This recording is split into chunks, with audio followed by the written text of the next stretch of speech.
유다의 배반으로 성전 경비 경들에게 잡히시던 날 다는 바로 구약절기로는 6월절이. 여러분 6월절이 어떻게 유래되었죠? 여러분 기본문이 여기까지 재앙으로 시작하기 때문에 바로가 이스라엘 백성을 가나안 땅으로 인도하려는 하나님의 뜻에 절대로 동력하지 않자 여기까지 재앙이 되는데 그 중에 마지막 재앙이 뭐죠? 장자의 애굽에 있는 모든 초태생들이 죽는 재앙입니다. 인간들은 장자가 됩니다. 애굽과 이스라엘 백성 가리지 않고 이 재앙이 주어졌기 때문에 이스라엘 백성은 이 재앙에서 면하게 피할 수 있는 방법을 얻었어야 됩니다. 그 방법으로 하나님께서 이스라엘 백성에게 주신 것이 무엇이죠? 어린 양. 어린 양을 잡아 그 피를 집에 문과 문설주에 달게 되면 죽음의 기운이 온 애굽 땅을 휘몰아칠 때 그 문설주에 있는 어린 양의 피를 통해서 집을 넘어가는 거예요. 그래서 그걸 유월이라고 해요. 넘어갔다. 자이 넘어갔다. 영어로는 뭐죠? 패스오버라고 히브리어는 패샤흐라고 해요. 그래서 이 유월절과 무교절의 절기가 있는 이 두 절기들을 패샤흐이라고 절기라고 얘기를 하는 거예요. 자, 그러면 왜 예수님께서 6월절에 잡히시고 그날 십자가에 달리셔야 했는가? 6월절의 진정한 의미는 이스라엘 백성을 애굽에서 구원하는 것으로 끝나지 않는다는 거예요. 오히려 6월절의 참된 의미는 예수께서 십자가에서 참된 희생의 제물로 고난을 받으시고 죽어야 그 의미가 완전케 되는 것입니다. 그러니까 이 6월절을 통해서 구약의 백성들과 우리는 이렇게 아는 거죠. 이 6월절의 은혜가 참 귀하지만 완전한 구원을 위해서는 이런 일이 앞으로 필요하다라는 것을 6월절을 통해 볼 수 있게 됩니다. 그래서 여러분 6월절 그러면 뭐가 튀어나와야 되죠? 바로 십자가가 나와야 되고 예수 그리스도가 나와야 합니다. 그래서 6월절의 절기 시간과 예수님께서 종료주의를 맞이하시고 예루살렘 성에 들어가셔서 나중에 십자가에서 순환을 당하고 고난을 당할 때까지 그 기간을 살펴보면 매우 정확하게 떨어지는 것을 알 수가 있습니다. 자, 이스라엘 백성이 지키는 6월절의 시간 일정을 한번 살펴볼게요. 먼저 유대력으로 정월 열흘 6월 10일 날 유대인들은 어린 양을 잡지하고 선택합니다. 선택해서 5인집에 모셔놓는 겁니다. 그 다음에 14일 날이 돼서야 그 어린 양을 꺼내서 머리를 치고 그 피를 받아 문설주에 바르고 그 고기를 먹게 되는 것입니다. 그러니까 양을 선택한 이후에 며칠 만에 양 잡힙니까? 10일에 잡았을 때 14일이니까 4일이죠. 4일. 자, 이게 비교해서 생각해보자. 자, 종료주일날 주님이 예루살렘 성으로 들어가신 것은 바로 하나님께서 예수님 당신의 아들을 모든 인류의 죄를 위하여 용서하실 희생 제물로 선택하십니다. 그 선택된 희생 제물이 예루살렘 성으로 들어가고 아버지 집 성전에 거하게 해서 모셔놓게 되는 것입니다. 자, 그로부터 며칠이 지나죠? 4일이 지나죠. 우리가 고난주간은 월, 화, 수, 목인데 목요일 저녁에 바로 주님께서 6월절 행사를 시작하십니다. 첫 번째 행사가 뭐죠? 최후의 만찬을 가지시고 오늘 6월절에 가볍게 식사하시고 벳사메 동산에 올라가시고 거기서 잡히셔서 그 다음 금요일날 오후 3시까지 공연을 가셨다가 운명하시게 되는 것입니다. 그런데 우리는 보통 주님의 운명을 금요일로 알고 있잖아요. 종료 날부터 생각하면 6일째가 됩니다. 그럼 이게 뭔가 이상하지 않냐? 아니에요. 이스라엘 백성들의 하루 절기는 그 전날 저녁부터 그 다음날 저녁까지로 계산합니다. 그러니까 6월절 만찬이 시작됐던 목요일 저녁부터 주님께서 운명하셨던 오후 3시 넘어서 오후 5시까지가 사실은 종료주일 다음에 4일째가 됩니다. 여러분 6월절의 절기와 주님이 종료주일과 순환주간과 그 고난을 맞이한 절기가 맞지 않습니다. 정확하게 맞아요. 그러므로 6월절 날 예수 그리스도께서 십자가 희생제물로 죽으셨다는 것이 무엇을 의미하는가? 참된 6월절의 의미를 완성시키는 것을 의미하며 특별히 제자들과 처음 마지막으로 나누었던 이 최후의 만찬 속에서 나누었던 그 잔과 떡은 6월절의 의미만이 아니라 새롭게 시작되는 구원의 사건을 의미한다. 절기상으로는 9월의 6월절을 시작하는 만찬으로 나누었지만 결코 6월절의 문제, 온전한 완벽한 구원의 사건으로 6월절 만찬이 최후의 만찬으로 중요하게 제자들에게 나누어진 것입니다. 결론은 뭐냐?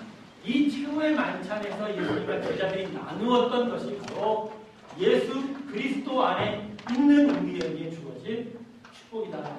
할렐루야. 최후의 만찬에 주님께서 그 제자들에게 무엇을 나눠주셨습니까? 먼저 떡을, 한국 표현으로는 떡이지만 사실은 빵이죠. 유교병, 빵을 나눠. 두 번째가 뭐죠? 포도, 맥주를 나눠. 술을 먹었다라고 이상하게 하지 마세요. 의식 때 필요한 포도 잔을 나눠. 그 다음에 우리가 오늘 읽었던 요한복음에 읽었던 바로 주님이 제자의 발을 씻겨주는 일. 이 세 가지가 예수 그리스도 안에 있는 우리를 향한 하나님의 놀라운 축복이 됩니다. 원래 이스라엘 백성들이 6월절에 먹는 음식이 무엇이죠? 출애굽기를 보면 어린 양의 고기를 먹었고 쓴 나물을 먹었으며 무교병을 먹었습니다. 하나씩 의미를 살펴볼게요. 어린 양의 고기를 먹은 건 무엇이죠? 장자가 죽는 재앙이 사실은 어린 양의 피로 인하여 이루어졌기 때문에 그 고기를 먹으면서 재앙으로부터 하나님이 나를 구원하셨구나, 우리 이스라엘 구원하셨구나 라는 그런 은혜를 기억하는 거죠. 쓴나무, 광야의 고통이 아니라 바로 애굽에서의 그 바로로부터 당했던 그 고역에서 심히 노동을 당하고 부림을 당했던 그 고통스러운 삶을 쓴 나무를 통해서 맛보면서, 그러나 그러한 삶 속에서 하나님께서 우리를 구원하셨다. 자, 그 무교병은 뭐예요? 여러분, 왜 무교병을 먹었다고 해요? 애굽에서 탈출했어요? 누룩을 집어넣지 않고 그냥 밀가루만 반죽해서 그냥 하늘에다 붙이면 바로 꺼내 먹을 수가 있는 거예요. 급히 바로의 마음이 변하기 전에 애굽에서 탈출해야 되기 때문에 그래서 무교병을 먹게 한 거죠. 그 금박한 시간 속에서 끝까지 이스라엘 백성을 보호하셨던 하나님의 은혜를 기억하기 위해서 무교병을 먹으라고 했습니다. 그러니까 6월절의 새 음식 자체가 바로 하나님의 구원에 대한 기억과 기념인 것입니다.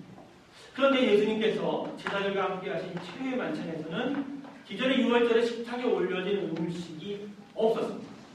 다른 것을 나누셨습니다. 그것이 바로 뭐죠? 제자들에게 나누신 떡과 포도주. 그런데 여러분 이렇게 생각해도 기존의 6월절에도 무교병이 있지 않았습니까? 무교병을 먹지 않았나요? 왜 그것이 다르다고 얘기하십니까? 다르게 맞습니다. 분명히 6월절 식탁으로 만들었기 때문에 거기에 무교병이 올라왔지만 다른 의미로 나뉘어졌다. 그리고요, 성경에는 없지만 탈무드를 보면 이 세 가지 음식 말고 다른 음식도 같이 먹었다고요. 여러분 상식적으로 좀 알고 계세요. 양의 정갱이 뼈가 올려져 있었고, 그다음에 하우셋이라고 옛날에 이스라엘 백성이 바로 밑에 고역을 나가서 벽돌을 찍지 않았습니까? 그 벽돌 색깔이 나는 포도주로 만든 소스를 먹었습니다. 그 소스를 어디다 부어서 먹었겠죠? 양의 고기 위에 부어서 먹었고, 그 다음에 소금을 먹고, 계란을 먹고, 마지막으로 포도주를 먹고. 6월절 의식의 시작을 보면 보통 그 집에 모여있는 어른들, 아기가 포도주로 축복의 인사를 하면서 6월절 식탁이 진행이 되게 되는 것입니다. 그러나 이렇게 덧붙여진 음식은요, 성경이 이야기하는 하나님의 기념, 기억의 의미를 살리지 못하고 이스라엘 백성이 자신의 삶에서 자의적인 의미로 붙인 것이지 성경적인 것은 아니라는 것입니다. 6월절의 음식은 제한적인 의미에서만 하나님의 은혜를 기억합니다. 물론 6월절에 먹는 음식은 아까도 말씀드렸지만 하나님의 구원에 대한 기억과 감사의 의미가 있어요. 그러나 6월절 어린 양으로는 부족합니다. 구약의 절기인 6월절에 잡은 어린 양으로는 우리 모든 인류의 죄가 용서받을 수 없지 않습니다. 그러므로 예수님께서는 6월절 나누는 음식을 통해서 예수 그리스도의 제자들, 그분의 제자들에게 완전한 구원의 은혜를 가르칠 수가 없습니다. 좀 이따가 내가 겟세마네 동산을 통해서 골고다로 올라가는 그 일, 그리고 십자가에 달려서 피와 몸을 다 바쳐야 되는 그 일들을 6월절 식탁에 있는 그 음식과 그 의미로는 설명할 수가 없는 거예요. 그래서 비록 9월절에 먹는 음식과 똑같이 무교병이 올라오고 포도주가 올라왔으면 전혀 다른 의미로 이 음식을 제대로 나누고 그게 바로 오늘 처음 배웠던 마가복음입니다. 그래서 최후의 만찬에서 예수님께서 제자들과 나눈 떡과 잔은 이전의 6월절 식탁의 음식과 전혀 다른 의미로 제자들에게 돌려진 것입니다. 예수님의 몸으로 상징되어 떡은요, 단순히 재앙이 이스라엘 백성의 집을 넘어간 정도가 아니라는 거예요. 예수님의 피로 상징되는 포도주는 우리가 잔이라고 하죠. 이 잔은 단지 선택받은 백성에게 하나님의 축복이 임했다는 그런 정도로 의미로 설명되는 것이 아니라는 것입니다. 오늘 마가복음 본문에서 예수님께서 제자들에게 떡을 나누시면서 뭐라 하셨습니까? 이 떡은 너희를 위한 뭐라고요? 내 몸이다. 최후의 만찬에서 6월절 식탁에서 제자들에게 무교적 떡을 축사하고 나누실 때 예수님의 몸이라고 나누십니다. 출애굽의 금박한 시간 속에서 나누었던 음식의 의미로 제자들에게 나눠진 것이 아니에요. 그런데 왜? 좀 이상한 거예요. 왜 주님께서 당신의 몸을 왜 이 무교병으로 강조하시느냐? 희생의 의미라면 6월절 이미 식탁에는 양의 고기가 있지 않습니까? 이미 양의 희생을 의미한 거 아니에요? 그런데 양의 고기는 부족한 거예요. 왜요? 십자가에서 죽으신 예수님의 몸이 있어야 완전한 구원이 이루어집니다. 6월절에 항상 6월절이 돌아오면 잡았던 양의 피와 고기로는 완벽한 구원을 설명할 수가 없죠. 오히려 그 실체, 그 진정한 의미인 예수 그리스도의 몸이 십자가에 달렸다는 것을 통해서 우리에게 구원이 된다는 것을 설명하셔야 된다. 장자가 죽는 재앙을 피하고만 했다면 주님의 몸을 이 떡을 나누는 게 얘기하지 않았습니다. 죄로 인하여 영원히 죽는 고통에서 구원을 받기 위해서 바로 예수의 몸이 필요하기 때문에 십자가에 죽는 일이 필요하기 때문에 떡을 나누는 사람, 이 떡이 바로 나의 몸이라고 알려주신 것입니다. 이것이 그리스도 안에서 얻게 되는 첫 번째 축복입니다.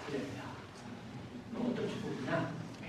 그리스도 안에 있으면 재앙을 절대 받지 않는다는 거죠.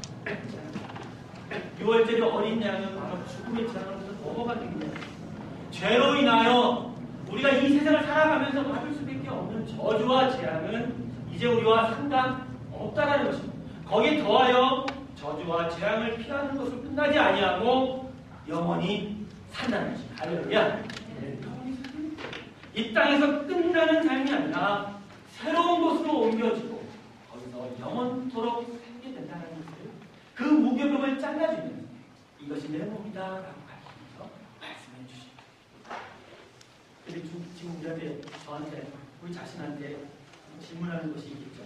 그러면 여전히 인생 속에 고난이 있는 것은 무슨 이유인가요? 여러분, 예수 그리스도 안에 있는 자에게 고난은 더 이상 저주와 재앙이 여러분 기억하십시오. 고난은 저주와 재앙이 아니고 완전한 구원을 내 인생 가운데 이루어내기 위해서 하나님의 강한 사람을 만들어내는 훈련의 자리인 것입니다. 그래서 여러분 그리스도 안에 있으면요 고난의 의미가 달라집니다. 예수 밖에 있으면 고난은요 그냥 인생 속에서 어쩔 수 없이 만날 수밖에 없는 그런 것이 됩니다. 그러면 이렇게 얘기합니다. 내 재수가 없는 것 같아요. 왜 이렇게 행운이 없고 재수가 없어서 맨날 이렇게 고난을 당하지? 이런 소리만 할 수밖에 없는 인생이 예수 밖에 있는 인생이에요. 여러분 예수 안 있기 때문에 절대로 재수가 없다는 말 하지 마십시오. 그는 재수 충만한 사람이에요. 하지만 예수 그리스도 안에 있으면 고난은 그런 게 아니에요. 우리를 위한 은혜의 자리가 됩니다. 하나님께 선한 목적을 가지시고 우리를 성숙시키고 성장시키는 그런 훈련의 자리가 됩니다. 근데 여러분 고난이 훈련이라는 거 이거 엄청난 축복이에요. 훈련이기 때문에 첫 번째 예수 그리스도 하나님께서 그 훈련의 모든 것을 책임진다는 거예요. 여러분 전쟁을 하기 위해서 훈련을 하지 않습니까?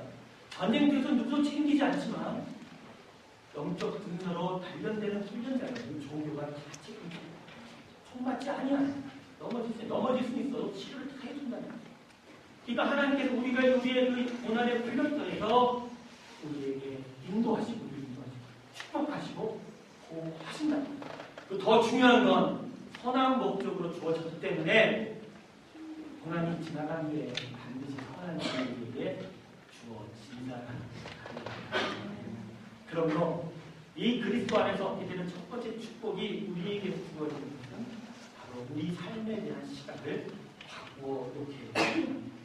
이 땅에 매여 있는 시선이 버려져 고난을 만나지 않기 위해서 그렇게 내가 이 땅에서 많은 것들을 얻고 살아야 하는 그런 투쟁적인 그런 삶에 대한 시선이 버려지는 새로운 생명으로 살아가는 땅을 향한 기대가 있기 때문에 이 세상에 대한 시선이 모두 포기되어지고 하나님을 향한 놀라운 기대가 나타나는 것이에요. 여러분 사람이 기대를 가지고 살면 인생이 새롭게 보입니다.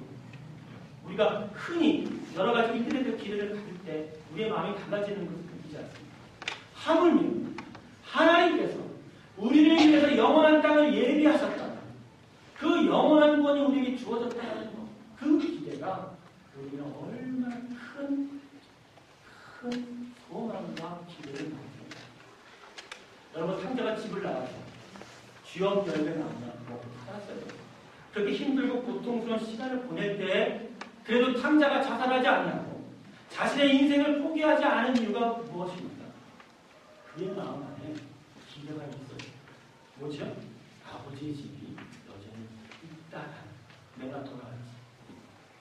그리고 그 아버지가 그 집에서 나를 박제하지 않냐고 여전히 반겨맞아줄 것이라는 기대가 있다. 우리 인생의 가장 큰 축복은 바로 이 땅에서 우리의 삶이 끝나는 것이 아니라 우리가 다시 돌아갈 때 그것은 영원한 곳입니다. 그리고 그곳에 계신 하나님께서 우리를 정말로 기다리고 계시다. 이것은 얼마나 큰 은혜로 살아갑니다. 그렇기 때문에 십자가의 은혜를 맛보게 되면 기본적으로 우리 인생을 보는 시각 자체가 긍정적이고 그냥 심리학에서 말하는 항상 좋게 생각하면 좋은 일이 일어날 수 있다. 이런 차원이 아닙니다. 기본적으로 내가 갈 땅이 있고 내가 안길 내 부모의 집이 있다는 것만으로도 지금 살아가는 모든 일에 긍정적인 시선으로 바라보고 있습니다. 오히려 이 세상을 초월할 수 있는 힘이 필요합니다. 그래서 여러분 하나님 안에 이 그리스도 안에서 나에게 영생이 주어졌다는 것을 정말 깊이 깨닫게 됩니다. 우리 인생에서 정말 이따금씩 생길 수 있는 매우 아프고 쓰라린 그런 고통스러운 기억과 사건들 앞에서도 우리는 우리의 삶을 아름다웠다라고 평가할 수 있는 것입니다. 청산경시의 귀천 여러분 다 아시죠? 우리 젊은 청년들 22조 외우시죠? 나 하늘로 돌아가 아름다운 이 세상 소풍 끝내는 날 가서 아름다웠다라고 여러분의 인생을 아름다웠다라고 평가할 수 있어요? 그렇게 많이 아프고 그렇게 많이 무너지고 그렇게 많이 실수하고 실패했던 인생을 그저 돌아가면서 아름다웠다 한 시절의 소풍 그 아름다운 봄날에 따뜻한 햇볕 속에 나왔던 소풍이라고 평가할 수 있습니까? 지금 여러분이 지금 이 시간의 삶을 그럴 수 있으려면 바로 내가 영원한 하나님 땅을 소망하는 자가 되어야 합니다. 나를 영원히 받아줄 수 있는 하나님이 나를 기다리고 있다는 것을 믿을 때 이 삶에 어려운 고난과 고통이 결코 심각한 나를 포기하는 것으로 보여지지 않는다. 성도 여러분, 예수 그리스도 안에 있으십니까? 여러분에게 영생이 주어졌습니다. 믿으시기 바랍니다. 두 번째죠. 예수님께서 제자에게 포도주를 나눠주시면서 뭐라 하셨죠? 오늘 마감복음에 나의 피 곧 언약의 피라 말씀하셨습니다. 자, 그러니까 이 포도주를 나눠주시면서 이 잔을 나눠주면서 주님께서는 뭐라 말씀하셨습니까? 하나님의 축복이 아니라 하나님 예수 그리스도의 약속이라고 보입니다. 자, 그러면 어떤 약속입니까? 우리가 항상 선창식 때 이 잔을 받는 이 새로운 언약, 영원한 약속이다라고 우리가 어떤 약속입니까? 첫 번째, 십자가에서 이루어진 예수 그리스도의 구원을 믿기만 한다면 그 구원은 영원토록 취소되지 않을 것이다. 두 번째는 그래서 그러한 구원 가운데 있기에 반드시 잃어버린 에덴을 있었습니다. 선택받았으니 하나님 축복하신다. 그런 의미의 포도주입니다. 완전한 구원을 얻어도 그 구원 때문에 땅을 상속할 수 있다라는 이것이 바로 그리스도 안에서 얻게 되는 두 번째 축복입니다. 이스라엘 사람들이 6월절 식탁에서 포도주를 나눠 마시면서 하나님이 우리를 축복하신다라고 하는 그 축복과는 전혀 비교할 수 없는 놀라운 축복이 이 잔을 통해서 우리에게 주어집니다. 뭐죠? 아담이 죄로 잃어버렸던 그 에덴, 그 놀라운 축복의 에덴이 다시 주어진다는 것이고 반드시 얻어진다는 것입니다. 그것을 당신의 피로 약속합니다. 그래서 그리스도의 보혈을 붙잡으면 하나님 나라에 대한 독특한 기대가 생깁니다. 지금 이 삶에서 오히려 당하는 아픔들을 이겨낼 수 있는 힘이 된다. 여러분, 그러니까 이 그리스도의 보혈로 여러분이 영원한 나라를 소유하는 여러분이 가야 될 땅이 반드시 주어진다는 거죠. 그런 거 여러분 살면서 나 죽어졌다고 부족하다고 너무 암달하지 마세요. 없는 거 부족한 거 한탄하지. 이미 영원한 땅이 있는데 뭐하라고 따라하십니까? 지금 없는 것이요 오히려 후에 풍성하게 얻을 것을 간절히 기대하게 하는 은혜를 만들 때도 있습니다. 없으니까 후에 영원히 얻을 것에 대해서 감사합니다. 다음 생에 영원한 땅이 주어진다는 변찮은 약속을 신뢰하면 지금 짧은 시간에 부족함에 오히려 그냥 감사하고 살아가시는 겁니다. 그리고요 있어도요 더 있기 바라는 탐심을 보내십시오. 물론 이 땅에서 살 때 필요한 것이 있지요. 하지만 여기서의 시간은 저 영원한 곳의 시간과는 비교할 수 없을 정도로 짧습니다. 그리고 하늘에 가면 중요한 건 여기는 다 놓고 가야 되네요. 세상과는 이곳 없고 부족한 주만 어차피 이 땅 떠날 때 가진 거 다 버리고 가야 하기 때문에 내가 가진 것, 내가 부족한 것이 무엇인가에 대해서 안달복달 하지 마시고 오히려 주어진 것을 감사하고요. 더욱더 하나님을 신뢰하며 살아갈 때 영원한 땅은 여러분에게 반드시 주어지게 될 것입니다. 오히려 나에게 맞지 않는 것들을 소유하면서 무겁게 사는 인생 살지 마십시오. 아니 다이어트를 하면서 살도 버립니다. 나한테 불필요한 것들을 왜 못 버리고 있는 신발 5컬레 이상 가지고 있으면 다 버려. 비올 때, 모레 때, 어쩌니까. 제가 세어보니까 한 6군데의 신발이 필요하다. 그 다음 신발은 제가 볼 때는 아닌 것 같아요. 왜 그런지 아세요? 제가 오늘 아침에 나오다 집에 신발이 너무 많잖아요. 똑같이 있다. 십자가의 구원으로 우리가 그리스도 예수 안에서 받는 축복은 지금 우리가 사는 삶을 초월하는 복입니다. 이 세상에서 만나는 재앙과 고난 가운데서 받는 그런 복 전부가 아니라 결론적으로 예수 그리스도 안에서 실패를 당하지 않고 멸망이 아닌 번성함을 이루는 그런 축복이다. 여러분 지금도 시간은 흐릅니다. 누구에게는 이 시간이 멸망으로 가는 완전한 실패로 가는 시간이 될 수 있습니다. 그러나 우리는 다르지요. 십자가에서 완벽한 승리를 예수가 있기 때문에 완전한 승리를 향하여 나아가게 되는 것입니다. 여러분 믿으십시오. 지금도 흐르는 우리의 인생의 시간 속에서 우리는 점점 새롭게 더 완전한 승리자가 되어 갈래입니다. 더 강해지면서 이 세상을 향해 싸울 수 있고 이 세상을 초월할 수 있는 인자가 된다는 근데요 제가 마지막으로 나누고 싶은 데가 사실 이 요한복음은 예수님의 가르치십니다. 이 본문을 읽으면 참 많은 의미예요. 평소에 이 본문을 우리가 이 세상을 넘기고 우리 이웃을 섬기는 자세의 본문만 읽었는데 우리를 향한 하나님의 축복의 모습을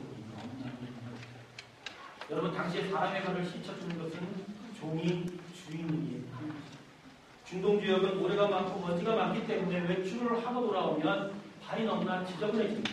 거기다 샌들을 신었기 때문에 먼지와 모래가 막아질 수가 없는 거죠.